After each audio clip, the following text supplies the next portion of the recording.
아침에 시작을 알리는 글로벌 주식 라이브 월스트리트 모닝 브리핑 11월 14일 화요일 방송 시작하겠습니다. 여러분 안녕하세요. 여도은입니다. 네, 밤사이에 뉴욕 증시는 혼조세를 보였습니다.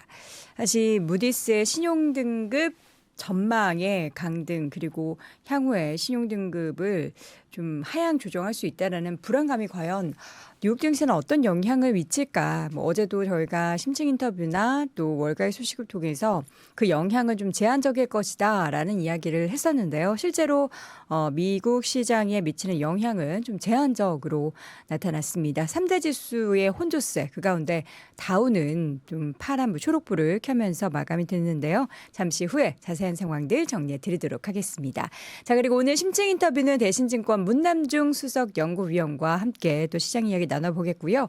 월가의 소식 오늘도 그레너리 투자자문 이완수 대표와 함께 요목조목 또 기업 내용과 또 시장의 흐름을 쭉 정리해 드리겠습니다. 자, S&P 500과 나스닥은 약보합권에서 마감이 됐습니다. 그러나 장 초반에 낙폭을 대부분 좀 만회하는 움직임들이 오후장 펼쳐졌는데요. S&P 500은 0.08% 소폭 하락 그리고 나스닥은 0.2%대 소폭 하락.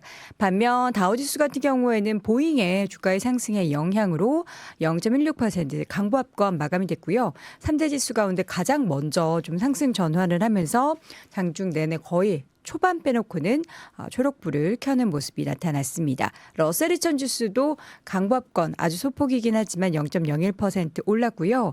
이 가운데 올랐던 것 중에 가장 좀 최근에 부침을 보였던 국제유가가 올랐습니다. WTI 기준으로 거의 2% 가까이 오르면서 배럴당 78달러 선을 회복하는 모습이 보였는데 그 오펙에서 내년에 원유 수요 전망을 다시 한번 크게 올려잡았습니다. 미국과 중국 그동안 사실 중국 같은 경우에는 경제지표 발표될 때마다 좀 경기의 부진함 그래서 원유 수요가 많이 줄어들 것이다라는 우려감에 좀 큰 폭으로 원유를 끌어내리는 모습이 나타났는데요. 이 가운데 다시 한번 유가를 상승시킬 만한 그러니까 오펙에서 내년도 특히나 원유 수요가 더 늘어날 것이야 라고 밝히면서 원유가 국제유가는 상승 흐름을 나타냈습니다. 시장은 과연 어디로 이미 시선이 좀 넘어가 있을까요? 내일 밤에 이제 발표가 되는 우리 시각으로 내일 밤 발표되는 CPI일 텐데 CPI 관련해서도 이미 그동안 워낙에 많이 진정돼 왔고 큰 변화는 없을 것이다라는 게 시장의 예상인데요. 과연 어떨까요? CPI 눈치 보기라고 해놓긴 했는데 별로 눈치를 안 보는 것 같긴 하고요.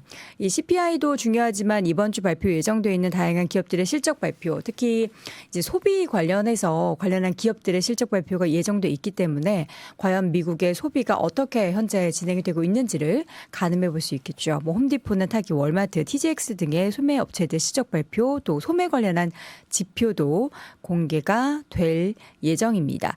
지금 예상으로는 10월 소매 판매가 0.1% 감소로 예상이 되고 있는데 앞서서 9월까지 3개월 동안 약 0.9% 증가세를 보여왔지만 이달 들어서는 좀 큰 폭으로 감소했을 것이다. 그러니까 10월 들어서는 감소했을 것이다라는 전망이 나타나고 있는 상황입니다. 또 이제 밤사이에는 없었지만 다양한 연준 그리고 페드 관련한 당국자들 발언이 대거 예정돼 있는데 리사쿠 기사, 필립 세퍼슨 부의장, 로레타 메스터, 클리블랜드 연은 총재, 오스탄 굴스비 시카고 연은 총재 등 다양한 발언들 예정돼 있기 때문에 또 이 부분이 이번 주 시장을 좌지우지할 것으로 예상이 되고 있습니다.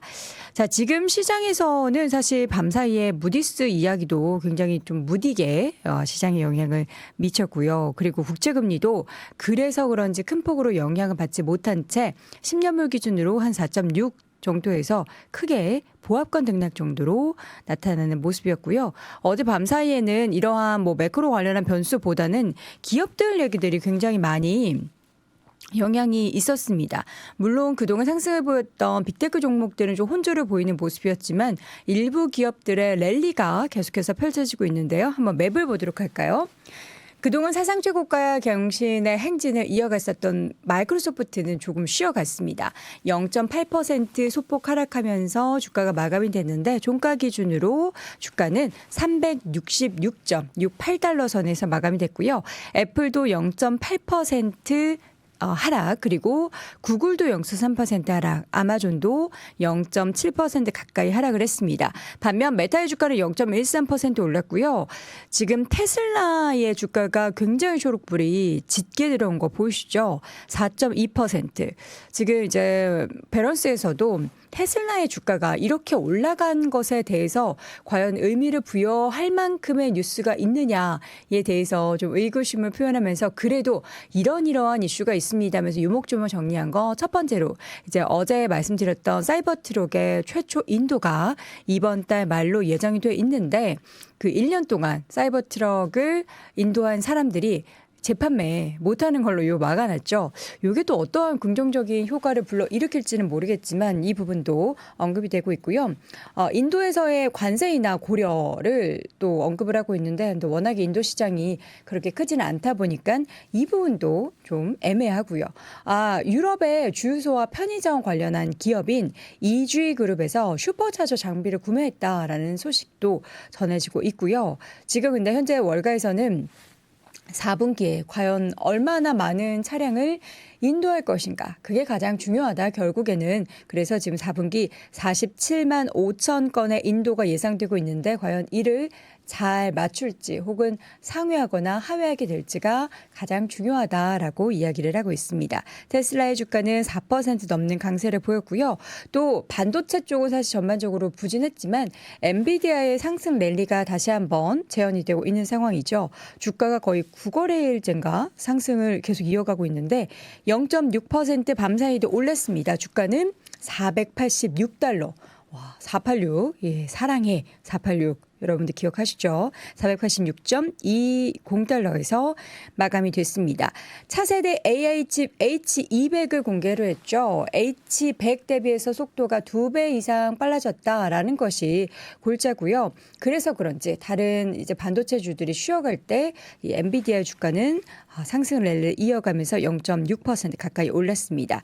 이 밖에 종목들 보면 헬스케어 쪽에 있어서 일라일릴리의 주가가 또 랠리를 펼치고 있습니다. 2.5% 강세를 보이고요. 머크도 1%대 상승을 보여냈고 실적 발표 예정되어 있는 월마트의 주가도 0.9% 강세. 또 이런 타겟이나 뭐 달러트리, 달러 제너럴 등은 좀 쉬어갔지만 월마트가 좀 올랐다. 그리고 코스트코의 주가도 강보합권 정도에서 마감이 되는 모습이 나타났습니다. 종목별로 쭉 정리를 좀 해보도록 하겠습니다. 워너브라더스 디스커버리 요즘에 계속 안 좋은 얘기가 나오고 있는데 구겐하임이 워너드 브라더스 디스커버리에 대해서 NFL 관련한 문제가 또 있고 게임 스트리밍 권한이 있는 회사를 인수로 모색할 수 있다라고 이야기한 이후에 주가는 좀 하락을 했고요. 보잉의 주가가 강세를 보였습니다. 앞서서도 다우지수의 상승을 보잉이 견인을 했다라고 말씀드렸는데 두바이 항공사 중에서 이제 에미레이트 항공이 보잉의 항공기에 95대를 주문을 했다라는 소식. 그 규모는 520억 달러였습니다. 그리고 블룸버그에서의 보도 중에서 중국이 보잉의 737 맥스 기종을 구매를 했다라고 하는데요. 총 4대 최근에 이제 중국에서 구매한 게 있었는데 요거 중에서 중국이 보잉 항공기를 구매했다. 그러니까 미국산 항공기를 구매했다라고 하면서 또 이게 미국과 중국 간에 또 중국과 미국 간에 뭔가 조금 해백 무드가 일어나는 것이 아닌가 하는 기대감을 좀 크게 확대 해석하는 경향이 또 없지 않아 있었습니다. 자, 어제도 말씀드렸던 플러그 파워가 어제 금요일장에서 좀 크게 많이 하락했다라고 말씀드렸는데요. 반등하지 못하고 추가적으로 1% 넘는 하락을 보였습니다. 울프리서치에서는 자금 조달 관련해서 좀 위험이 있다라고 이야기하며 투자 의견을 하향 조정했는데 아웃퍼폼에서 피어 퍼포먼스로 하향 조정을 했고요. 계속해서 좀 우려 관련한 이야기들이 나오고 있는데 플러그 파워 같은 경우에는 이제 수소 관련한 에너지 기업이죠. 그렇기 때문에 주가가 이제 수소 관련해서의 향후 전망이 조금 어둡다라는 것을 좀 시사해 볼 수가 있겠고요. 실적 발표한 기업 중에서 타이스푸드 같은 경우에는 4분기 매출이 예상치를 하회하면서 1%대 하락하는 모습이 나타났습니다. 전반적으로 봤을 때 사실 뭐 일부 종목들의 강세는 보였지만 좀 쉬어가는 숨고르기가 보이는 모습이었는데 그래도 무디스의 신용 등급 전망에 대한 하향 조정이 있었음에도 불구하고 잘 견조하게 좀 제한적인 움직임들이 나타났다라는 것에 있어서는 또 긍정적으로 해석을 해볼 수는 있을 것 같습니다. 자, 이 가운데 우리는 지금 시장 상황에서 걱정해야 될 거 혹은 우리가 기후로 너무 걱정을 과도하게 하고 있는 것은 무엇일까요? 잠시 이어지는 심층 인터뷰 대신증권 문남중 수석 연구위원과 함께 확인해 보시죠.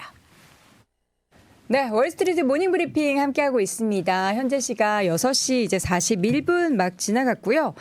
제가 브리핑을 하다 보면은 우리 시청자분들이 아침 인사를 해주시는 것을 다 놓칩니다. 근데 이렇게 쓱쓱 볼 때마다 이렇게 좋은 아침, 좋은 모닝 이렇게 외쳐주시는 분들이 있어서 굉장히 든든한데, 예, 여러분들 아침에 늘 함께 해주셔서 대단히 감사드리고, 이게 우리가 그렇잖아요. 겨울에 늦잠을 더 잔다라는 거 알고 계세요? 이게 춥기 때문에 좀 일어나기 너무 귀찮아서 아직까지 이불 속에 계신 분들이 굉장히 많을 것 같다라는 생각이 숫자로 저는 보입니다. 숫자로 보이기 때문에 여러분들 얼른 일어나셔서 월스트리트 모닝 브리핑과 힘차게 하루를 시작해 보시기 바랍니다. 자, 이번에는요, 대신증권 문남중 수석 연구위원 함께합니다. 위원님 어서 오세요. 네, 안녕하세요. 네, 겨울이 일어나기 좀 더 힘들죠? 네, 아니에요? 요즘 많이 추워진 것 같아요. 아침에 영하 2도가 또 찍히더라고요. 네, 그래서 모두 따뜻하게 잘 입고 다니시면 좋겠습니다. 영어를 좀 싫어서 말씀을 해주세요. 영어를 좀 지금 영혼이- 싫어서 아침에 영혼을 향해 지금 영혼이 살짝- 넘치고 있습니다. 아, 그래요? 네. 알겠습니다. 소울을 실어서 우리 또 문성님께서 아침에 따뜻하게 챙겨 입으시라고 말씀드렸으니까 여러분 감기 걸리지 않도록 조심하시기 바랍니다.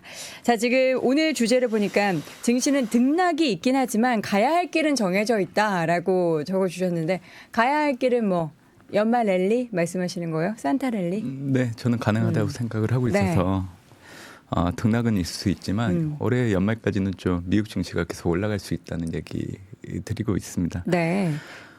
그래서 그 이유 중에 하나씩을 좀 파헤쳐 보도록 할 텐데, 뭐 영어를 좀 많이 쓰셨네요. Long way to go. 이거 좀 뭐 긴 길이 예상돼 있다 뭐 이런 뜻이에요? 가야 할 길이 멀다라는 네. 뭐 파월 연준 의장의 얘기를 담고 있는 얘기죠. 네네. 사실 연준의 금리 인상 종료는 제가 7월달에 끝났다고 강조를 드리고 있는데 그 이후에 파월 연준 의장의 발언들은 좀 매파적인 발언들이 많죠. 네. 뭐 한 번 더 금리를 올릴 수 있다는 얘기, 아직 기대치에 부합하지 못하는 물가 흐름을 놓고 온다고 하면 통화 긴축이 아직 끝나지 않았다는 얘기. 근데 사실 이런 얘기들에 대해서 너무 민감해할 필요가 없다고 생각을 하고 있어요. 그래서 이제 그 얘기를 좀 드리는 거고요.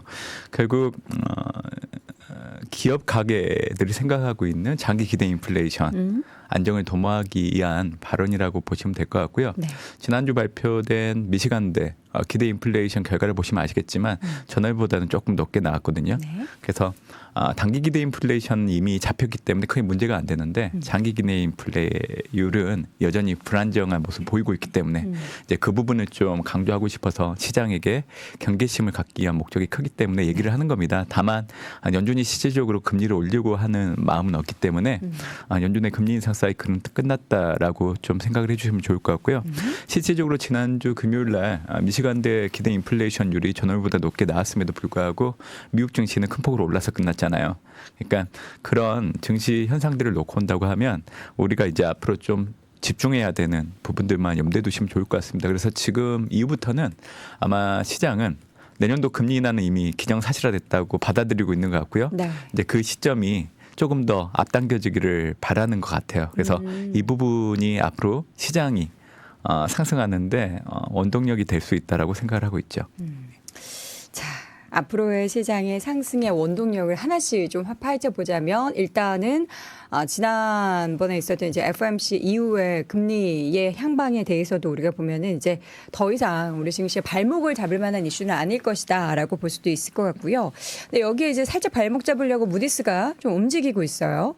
네. 근데 어떻게 발목이 안 잡히는 것 같아요. 요리조리 좀 피해가고 있어요. 앞으로도 뭐 전혀 영향을 주지 않을 거예요. 전혀? 네. 네. 사실 뭐 신용등급 전망을 하향한 부분이고 그 이유가 항상 동일했거든요. 그리고 이번 달 같은 경우에는 임시 예산안 마감 시한이 17일인데 이를 앞두고 또 무디슈가 신용 등급 전망을 하향한 겁니다. 근데 그 배경은 크게 두 가지인데 미국 재정 건전성 위험이 증가하고 있는 부분들.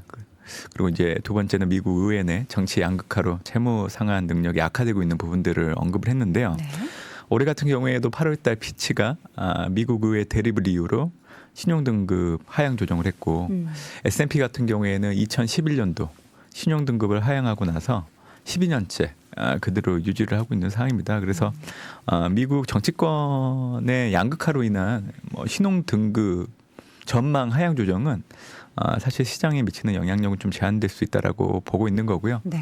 다만 이제 팬데믹 이후에 이 길을 극복하기 위한 재정 지출이 많았던 부분들도 있지만 지금 23년 회계연도 재정 적자가 전년과 비교를 해보면 23% 증가를 하고 있어요. 그래서 1조 6,950억 달러 정도 되는데 금리가 많이 올라가다 보니까 미국 정부가 가지고 있는 국채 같은 경우에는 이자를 줘야 되는데 그 비용이 급증할 수밖에 없잖아요. 그렇기 때문에 이제 재정 적자 폭이 전년과 비해서 좀 많이 높아지고 있는 상황입니다. 그래서 네.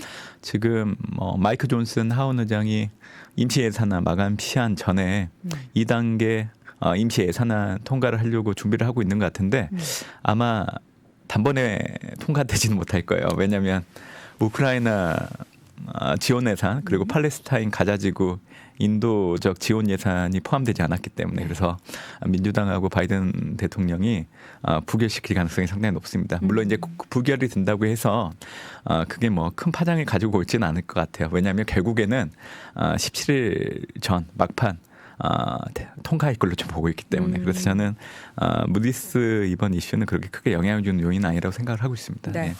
요거 통과 안 되면 무디스에서는 경고한 것처럼 신용등급 하향할 수도 있잖아요. 그렇죠? 하향하지는 않을 거예요. 하향하진 않는다고요? 예. 그러면은 뭐 가만히 무디게 있나요? 계속 이미 이제 보여줬죠. 근데 경고만 계속하고 네네. 겁만 주는 거예요? 그 8월달에 피치가 괜히 미국 신용 등급 가지고 건드렸다가 네. 제가 보기에는 피치라는 회사의 투명성이 많이 위축됐거든요. 피치 못하게. 네, 그래서 저는 뭐 이런 하향 조정 정도 하는 거 보면 실질적인 신용 등급을 낮추려고 하는 목적은 없는 것 같아요.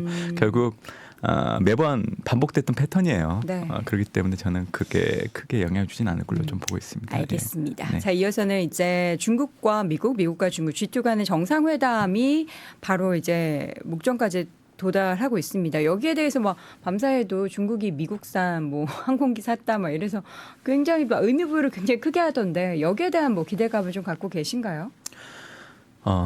지금 미국과 중국 간의 관계가 다시 가까워질 시점이 됐어요. 왜냐하면 내년 미국 대선을 앞두고 있기 때문에 과거에도 트럼프 대통령이 당선되기 이전 형태를 놓고 온다고 하면 그때 당시 시진핑 그리고 이제 미국 트럼프 행정부 들어서 보면 각자 대내적인 문제를 대외적인 변수로 국민들의 시선을 옮기고자 하는 그런 정치적인 의도들이 있었거든요. 그러니까 지금 동일한 상황이 발생을 한 거예요. 바이든 대통령 같은 경우에는 내년 미국 대선 앞두고 있고 또 중국 리스크 완화가 필요하거든요.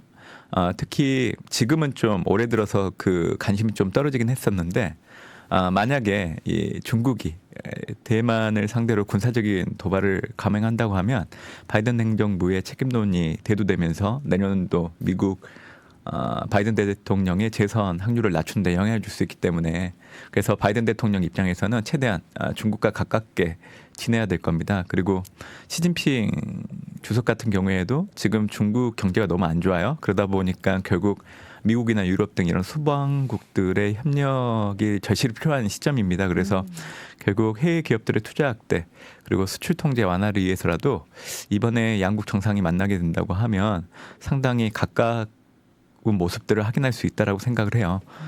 특히 미국 같은 경우에는 지금 미국채 매도 중단을 올해 들어서 계속 요구를 하고 있는데 중국이 들어두지 않고 있는데 아마 이번에 다시 한번 요구를 할 겁니다. 그렇게 된다고 하면 받아들일 여지가 상당히 높아요. 이 얘기는 뭐냐면 미국채 10년물 금리가 앞으로 좀 더 떨어질 속도가 가팔라질 수 있다는 생각을 좀 가지시면 되고요. 결국 앞으로 미중 간의 관계는 경쟁 구도라는 거는 변하지 않아요. 그리고 이염 관리라는 부분도 변하지 않고 결국 이런 부분들을 존중한다는 입장을 분명히 할 걸로 좀 보고 있고요. 미국은 기존의 기조, 첨단 기술의 대중국 수출 통제는 계속 유지를 하지만 그 이해 부분에 대한 수출은 앞으로 늘려갈 여지가 상당히 높습니다. 그래서 내년 대선 앞두고 G2 정상회담을 통해서 빅딜 가능성을 염두에 두실 필요도 있어요. 그래서 결국 이번 주에도 가장 중요한 이벤트가 미국의 소비자 물가 발표이긴 하는데 네. G2 정상회담 역시 증시에는 긍정적인 영향을 줄 여지가 상당히 높다고 생각하고 있습니다. 네. 자, 금리 인상 중단. 이미 중단된 거라고 시장은 보고 있긴 한데 가끔씩 이렇게 툭툭 튀어나오는 아직 아니야라고 이야기하는 그 페드 관련자 플러스 이제 파월 의장 때문에 진짜 아닌가라는 생각도 들거든요. 위원님이 딱 정리해 주시죠. 이제는 좀 연준의 금리 인상 사이클이 끝났다고 좀 받아들이시는 것 같아요. 근데 그 시점이 11월 FMC이지 않았나라고 생각을 하고 있죠. 사실 그 이전에는 아직은 이제 연준의 금리 인상이 추가적으로 더 남을 수 있겠구나라는 생각이 좀 만연했던 것 같아요. 그래서 제가 좀 매크로적으로 미국 연준의 금리 인상 사이클이 끝났다는 그 시그널, 그리고 이제 앞으로의 관심은 금리 인하이기 때문에 금리 인하 여건이 조성될 수 있는 요건들에 대해서 얘기를 드리려고 합니다. 아마 지금 화면을 하나 좀 봐주시면 좋을 것 같은데요. 아마 이 화면 속의 차트는 보시는 게 실질 정책금리랑 실질 중립금리 추이를 나타낸 겁니다. 실질 정책금리는 정책금리에서 물가 상승률을 뺀 거예요. 근데 이게 올해 2월 근원 PC를 시작으로 해서 플러스로 전환이 됐고요. 그리고 5월달 네 가지 물가지표 모두 플러스로 전환됐습니다. 네. 실질 정책금리가 양액값으로 바뀌었다는 거는 두 가지 의미가 있어요. 연준의 금리 인상 중단이 멀지 않았다는 거, 그리고 연준의 최종 정책금리 도달이 멀지 않았다는 거를 나타내 준 거기 때문에 사실 올해 제가 좀 증시가 좋을 거라고 얘기했던 가장 근간에는 이 실질 정책금리가 양액급으로 바뀐 거를 가장 핵심적으로 얘기를 그동안 해드리고 있어요. 근데 실질적으로 미국 증시가 올해 강하게 움직인 부분들이 확인됐기 때문에 그래서 실질 정책금리라는 용어를 좀 알아두시면 좋겠다 생각을 하고 있고요. 그리고 직전 금리 인상기를 한번 생각을 해봐야 돼요. 그러니까 지금 보시는 차트 중에 2018년도, 2019년도가 이제 직전 금리 인상 중단기가 되는 거죠. 2018년부터 이제 2019년 6월까지. 그때는 양적 긴축이 지속이 됐고 지금처럼 연준의 장기 금리 추정치가 존재를 했고요. 파월 연준 의장, 지금은 의장이지만 그때 이제 뭐 보팅 멤버로서 참여를 했기 때문에 어떻게 보면 현재 여건과 가장 동일했던 국면이라 보시면 됩니다. 근데 그때 당시 실질 정책 금리가 0.5였고요. 실질 중립 금리 이게 0.75였어요. 그러니까 실질 중립 금리에 실질 정책 금리가 근접하면서 그때 금리 인상이 중단됐거든요. 그러니까 올해로 비교를 해보면 제가 올해 2월달 근원 PC가 실질 정책 금리가 양액값으로 바뀌기 시작을 했다고 말씀드렸잖아요. 네. 사실은 그때부터 금리 인상은 중단시켜도 되는 여건이 마련됐던 거죠. 근데 2018년 19년과 비교를 해보면 현재는 물가가 그때보다는 좀 상당히 높기 때문에 네. 그래서 바로 금리 인상 중단을 하기에는 머뭇거렸던 부분들은 있었어요. 그리고 나서 5월 달에 네 가지 물가 지표가 양액값으로 모두 바뀌었고 그리고 지금은 9월 PC를 기준으로 실질 정책 금리가 2.1이에요. 그리고 지금 실질 중립 금리는 0.5. 그러니까 0.5보다 2.1 상당히 높죠. 네. 그러니까 그래서 이제 연준의 금리 인상 사이클이 7월 달 끝났다고 얘기를 드리는 겁니다. 이에 대한 확신은 9월 FMC에서 던져졌고요. 네. 그리고 이제 11월 FMC가 드디어 이제 시장이 받아들이는 그 계기가 됐던 거죠. 그래서 사실 이 시그널을 가지고 여러분들께 7월달 금리 인상이 끝났다고 그렇게 얘기를 해드렸던 겁니다. 그리고 실질 중립금리 산정은 어떻게 하냐면 네. 연준이 매 분기마다 이 FMC에서 제시하는 수정 경제 전망이 있는데 연준의 최종 정책 금리와 관련해서 장기적으로 제시하는 금리가 있어요. 네. 그게 2.5입니다.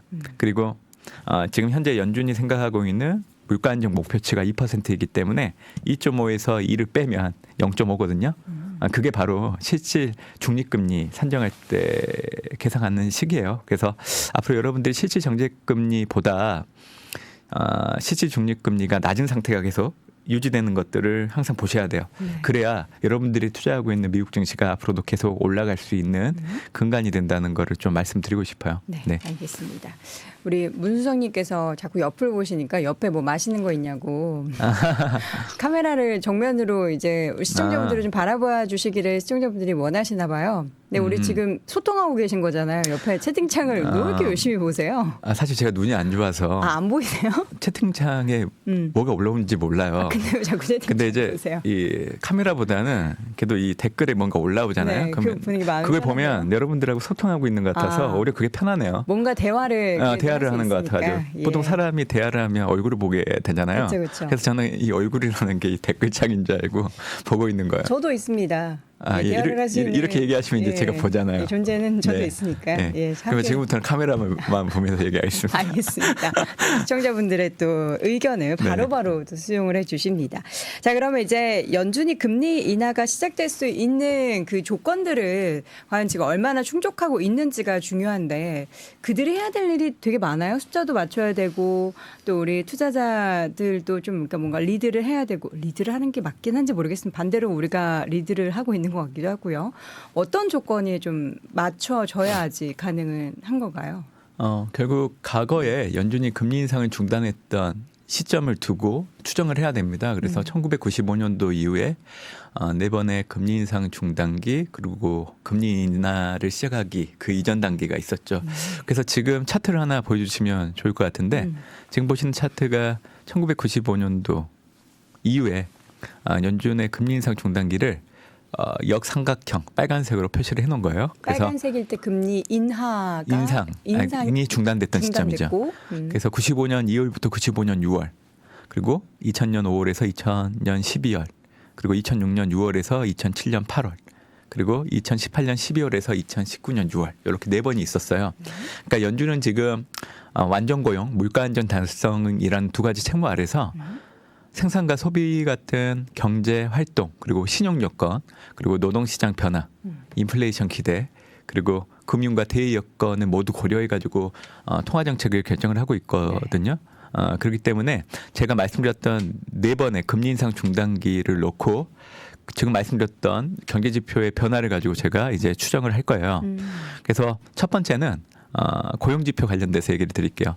지금 상단에 있는 차트는 제가 말씀드렸던 네 번의 금리 인상 중단기 때 비농업 부분 고용자 수하고 실업률을 나타내고 있는데 비농업 부분 고용자 수 이게 네 차례 모두 감소세를 나타냈고요.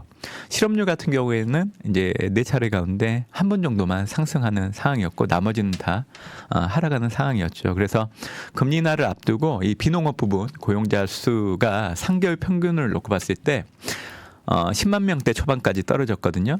그래서 앞으로 비농업 부분 고용자 수가 10만 명 초반대로 떨어질 겁니다. 최근에 발표된 비농업 부분 고용자 수를 보면 15만 건 나왔잖아요. 그러니까 이제 이미 그게 나타나기 시작을 한 거예요. 두 번째는 이제 물가 지표 관련해서 얘기 드리려고 하는데요. 아래에 있는 건 이제 PC랑 근원 PC를 그려놓은 거예요. PC를 기준으로 좀 말씀드리면 네 번 중에 세 번이 내려갔고요.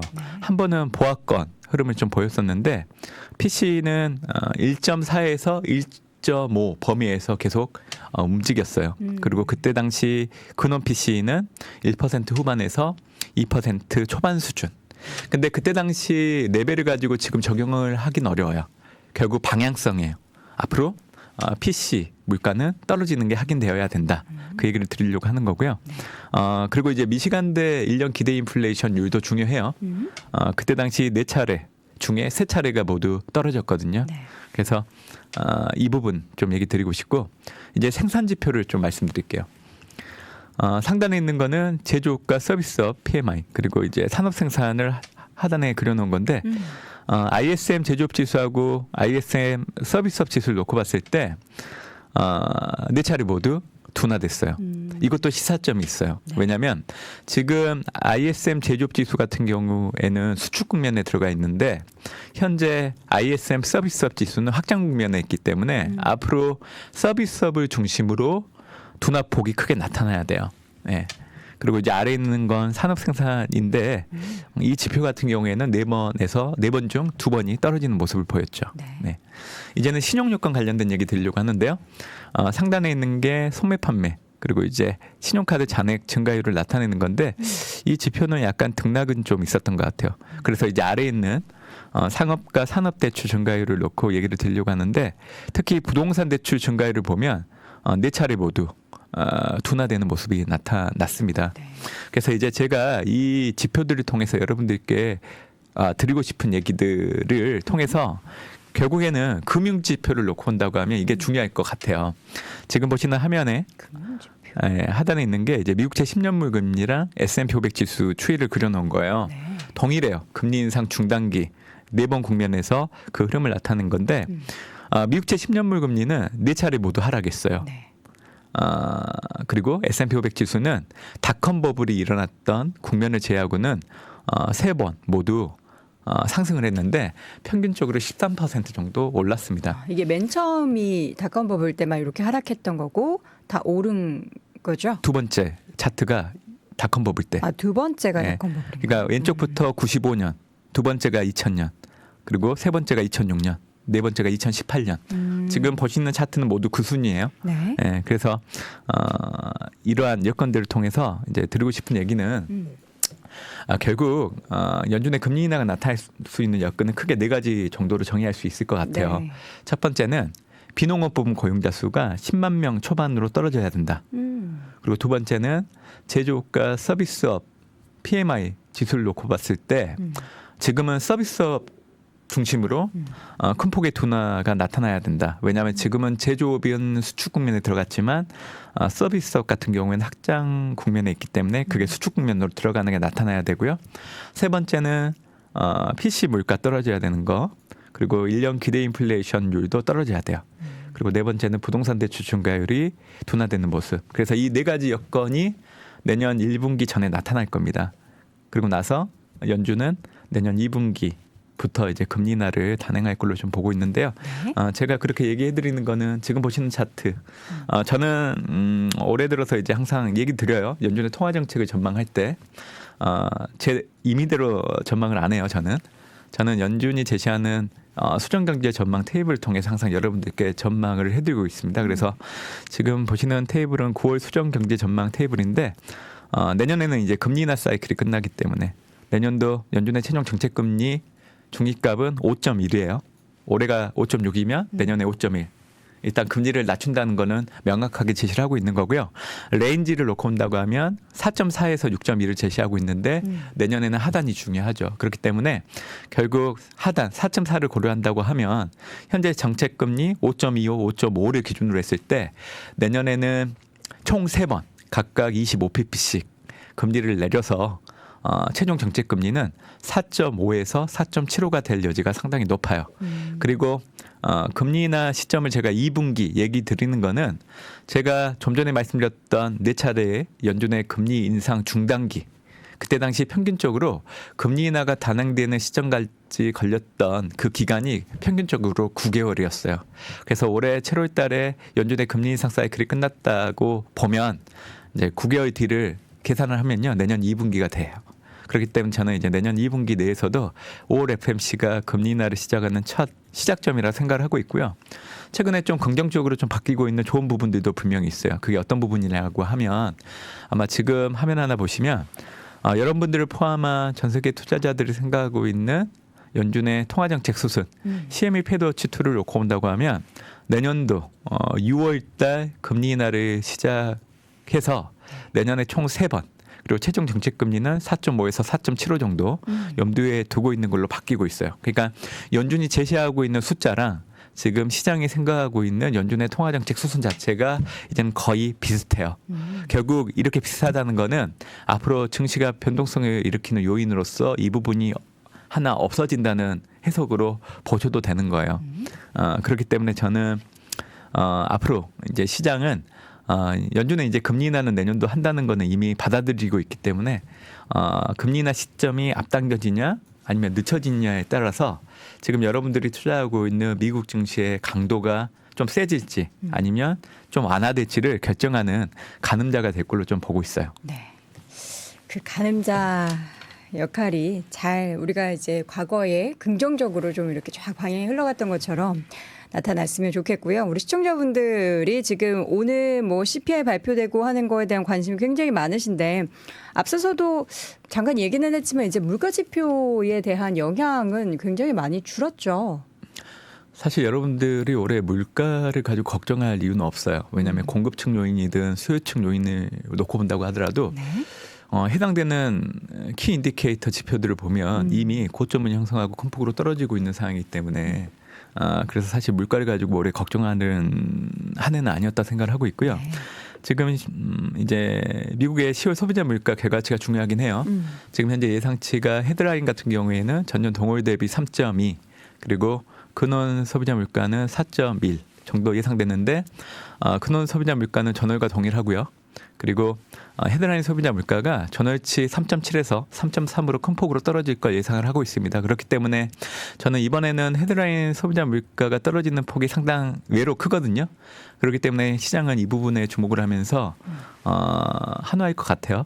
뭐 근원 소비자 물가가 전월과 동일하다고 해서 이 부분을 두고 다시금 또 연준의 통화 긴축이 강화될 수 있다라고 이제는 해석하지 않을 것 같아요. 혹시라도 이런 해석을 하는 기사가 나온다고 하면 네. 그냥 스킵하세요. 저는 큰 의미는 없다고 생각을 해요. 강력하게. 그리고 이제 제가 이 소비자 물가 결과치를 놓고 온다고 하면 네. 이제부터는 미국제 10년물 금리가 어느 수준까지 떨어지는지를 한번 보셔야 돼요.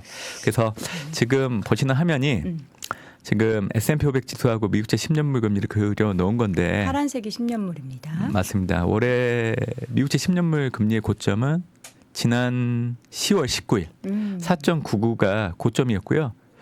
최근에 이제 11월 FOMC 끝나고 나서 여러분들이 연준의 금리 인상 중단 그리고 내년도 금리 인하를 할 수 있다는 그 시점에 대해서 관심을 갖다 보니까 네. 지금 미국제 10년물 금리가 떨어지고 있어요, 여러분들. 아마 연말까지는 계속 그 기조가 바뀌진 않을 겁니다.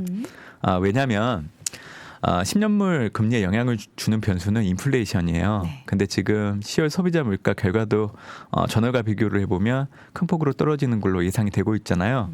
그러다 보니까 올해 3분기, 4분기 평균적으로 소비자 물가, 특히 헤드라인 기준으로 전년과 비교했을 때 각각 3.4, 3.1로 낮아질 걸로 전망을 하고 있는 게 지금 주류의 분위기고요. 중요한 거는 연준이 올해, 내년, 내후년 근원 PC를 기준으로 전망치를 올해는 3.7 그리고 내년에는 2.6 그리고 내후년에는 2.3 상당히 가파르게 떨어지는 걸 염두에 두고 있단 말이에요. 그래서 저는 이렇게 물가가 떨어지는 상황이라고 하면 미국제 10년물 금리가 올라가긴 어려워요. 그래서 저는 올해 10월 달이 이미 피크아웃의 시점이라 생각을 하고 있고 올해 연말 되면 미국제 10년물 금리는 4.2 정도까지 내려올 겁니다. 그래서 S&P 500 지수가 제가 이제 연말까지 4,600까지 충분히 올라갈 수 있다라고 얘기를 드리고 있는데 네. 사실은 이번 달에는 S&P 500 지수 기준으로 4,500 그리고 연말까지는 4,600 정도는 얘기 드리고 있는데 오버슈팅도 충분히 나타날 수 있다고 봐요. 그래서 지수의 오버슈팅. 네 그렇게 되면 4,600에서 4,700 정도까지 열어두셔도 된다는 얘기 오. 좀 드리고 싶고 네. 그 이유는 지금 연말 쇼핑 시즌을 앞두고 전미소매협회가 소매업 매출을 발표를 했는데 전년과 비교했을 때 최대 4% 정도 증가할 걸 염두에 두고 있거든요. 결국 이런 상황이라고 하면 그 요인들이 주가가 올라가는데 들어갈 수 있는 부분들은 충분히 있는 것 같아요. 저는 내년 미국 대선 이전까지 증시가 올라갈 거라고 항상 말씀을 드렸어요. 네. 근데 제가 좀 추가적으로 얘기 드리고 싶은 얘기는 연말까지 4,600 오버슈팅 되면 4,700까지는 올라갈 수 있어요. 근데 그리고 나서는 한 3분기 한 3개월 정도는 기간 조정 형태로 좀 쉬어갈 거예요. 미국 내년 증시가. 초가? 네, 올해 빠르면 올해 12월부터 이제 내년 한 2월 달까지. 네네. 그러니까 기간 조정 형태로 쉬어간다고 하면 여러분들은 솔직히 좀 올라가는 걸 원하시잖아요. 그러면 이 부분에 대해서 인내를 못 하실 분들 입장에서는 연말에 지수가 올라가는 구간을 통해서 매도를 하시는 게 좋아요. 쉬어가는 네, 것을 왜냐하면 강화해요. 쉬어갈 때 계속 들고 있으시면 안 올라간다고 지루하다. 푸념하실 수 있으시잖아요. 그렇기 때문에 올해 연말에 혹시라도 이제 좀 팔고 좀 쉬었다가 네. 기간 조정이 일어날 때 좀 다시 들어가야 되겠다는 생각이 있으신 분들은 그렇게 하시는 게 좋아요. 예. 하지만 내년 미국 대선 이전까지 계속 네. 올라간다는 걸 염두에 두시면 좋을 것 같고요. 네네. 예. 뭐 이 얘기를 좀 드리고 싶었습니다. 알겠습니다. 명확하게 항상 뷰를 제시해 주시는데 일단 지금부터 연말 랠리를 기대를 하지만 빠르면 이제 12월 연말 되기 전에는 고점을 형성한 뒤에 한 3개월 정도의 숨고르기 구간이 예정돼 있기 때문에 이 부분에 대해서 좀 지루하다라는 것을 느끼실 우리 투자자분들은 이번 상승을 통해서 어느 정도 차익 실현에 대한 기회도 좀 얻어보시기 바란다라는 말씀으로 정리해 보겠습니다. 자, 이렇게 해서 오늘도 대신증권 문남정 수석 연구위원 함께했습니다. 위원님 고맙습니다. 네, 고맙습니다. 외환위기 오는 거 아니에요? 금융위기 오는 거 아니에요? 이런 질문들을 좀 굉장히 많이 받았었습니다. 탐욕이 되게 강했을 때 위험자산으로서의 극단적인 쏠림이 나타나고 공포감이 극에 달했을 때 안전자산으로서의 극단적인 쏠림이 나타나거든요. 과거의 일이 미래에 똑같이 일어난다 이건 아니지만 그때 당시에 위기 상황에서는 어떤 공통점들이 있었는지를 보면서 우리가 대비를 하는 방법도 고민해 볼 수 있고요. 과거를 제대로 이해하는 순간 위기의 실체가 드러납니다. 오건영의 현실 경제 이야기를 서점에서 만나보세요.